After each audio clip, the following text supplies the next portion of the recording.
If you're listening to this, you are the resistance.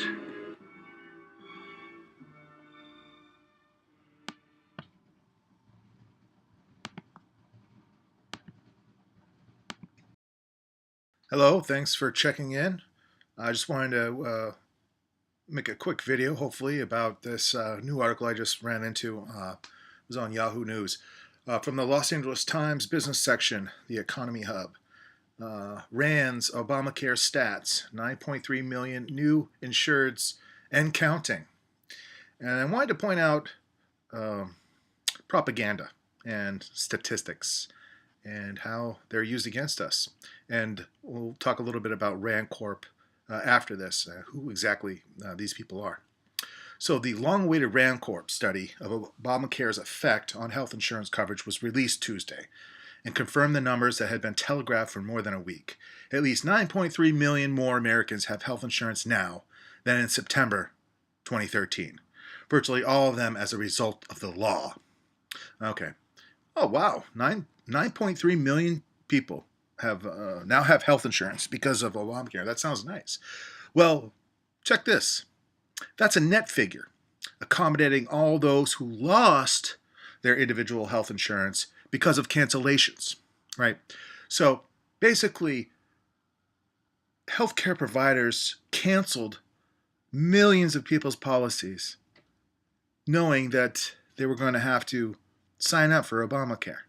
But this takes into account those people that were told they were no longer covered, they were canceled out of their health insurance, and then had to go find it somewhere else, and they're claiming this is a success. It also confirms that other studies that placed the number of people who lost their old insurance and did not or could not replace it, so the people that lost it but didn't replace it or could not replace it, was less than 1 million, which the RAND experts call this a very small number, less than 1% of the U.S. population age 18 to 64. We'll look at that again in a moment. Okay, so this is an article from Forbes, which is done at the end of March. So a few days, maybe a week before that last article from the Los Angeles Times. And it says the RAND study hasn't yet been published, but its contents were made available to the Los Angeles Times. And it estimates that 9 million individuals have purchased the health plans, blah, blah, blah. But fortunately, this breaks down the misinformation that headline and ideas are giving you about actually how successful this is. Earlier this month, McKinsey reported that 27% of those signing up for the coverage on the individual market were previously uninsured. So 27%, or about a quarter of those enrollees, were previously uninsured. That means 3/4 actually had insurance prior to this, right? So we're talking about 25% of 9 million, 0.3, whatever it may be, not 9 million, 0.3. And out of that, you have about 53% of those new enrollees have yet to pay for their premium. So, they signed up for it, but then they realized that they had to pay for it and haven't paid for it, which means technically they don't have insurance. So, what's 25% of 9 million? Well, say 1 point something, less than 2 million. Take half of that. That's close to 1 million people. And in their previous report, RAND Corporation said, well, about 1 million people is very small, right? By what they said. So we're talking about real people here that have signed up, that were uninsured, and have paid for it, are somewhere around 1 million people. And they're rolling that out as a success. And we're going to see why in a second. So we're going to look into a little bit of RAND Corporation. So RAND Corporation, not so friendly and definitely has an agenda. Cuban-born journalist and author Alex Abella was allowed exclusive access inside the RAND Corporation to view their archives. What he discovered was a plot driven by mad scientists, behaviorists, and generals who were intent on starting World War III and fleecing the American people in the process.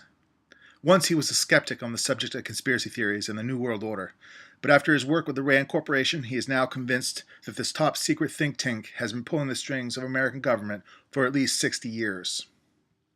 We're all the bastard children of Rand, and we don't even know it, remarks Abella, as he charts how Rand started off as an organization centered around building new weapons for the military, but ultimately expanded into politics, science, history, and economics, and was closely allied with the Ford, Rockefeller, and Carnegie Foundation.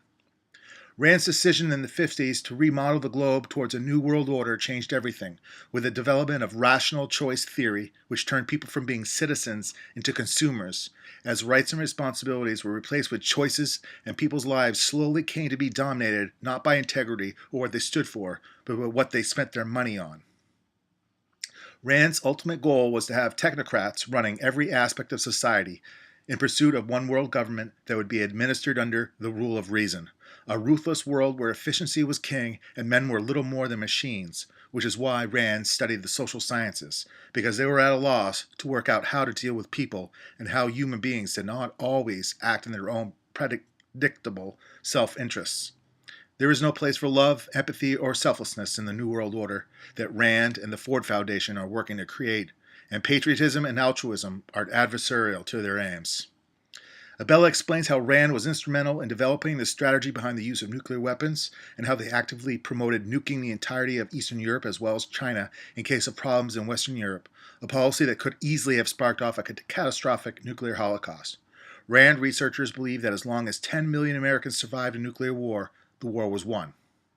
Abella notes how Rand saw the United Nations as a template for one world government, but that a new organization controlled by the U.S. would eventually supersede the UN and become the de facto world government, which is why Rand researchers such as John Williams advocated preemptive nuclear strikes on the Soviet Union to make sure that the United States would be the only country with the supreme power to impose its will on the rest of the world. Speaking on the topic of false flag attacks, Abella notes that the staged Gulf of Tonkin attack and the planned Operation Northwood's false flag were both initially proposed in Rand documents, highlighting the total immorality with which Rand wargames its scenarios, many of which are ethically repugnant, and that they nonchalantly promote the genocide of entire populations with little regard for the consequences. Abella explains how Rand truly is a shadow government, because it serves as a revolving door between the two, and how Rand is the cradle of the military-industrial complex and the birthplace of the technocratic elite that we are now fighting against. That's Paul Joseph Watson from Prison Planet.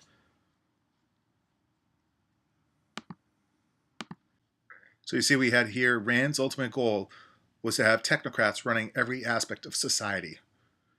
And now we have the government telling us how to take care of our health and forcing us to buy into its healthcare program.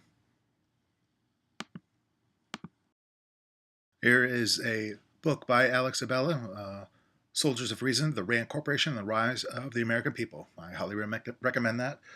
And if you're not subscribed already, please subscribe. Please check out our other videos, and we will check you out next time. Thanks.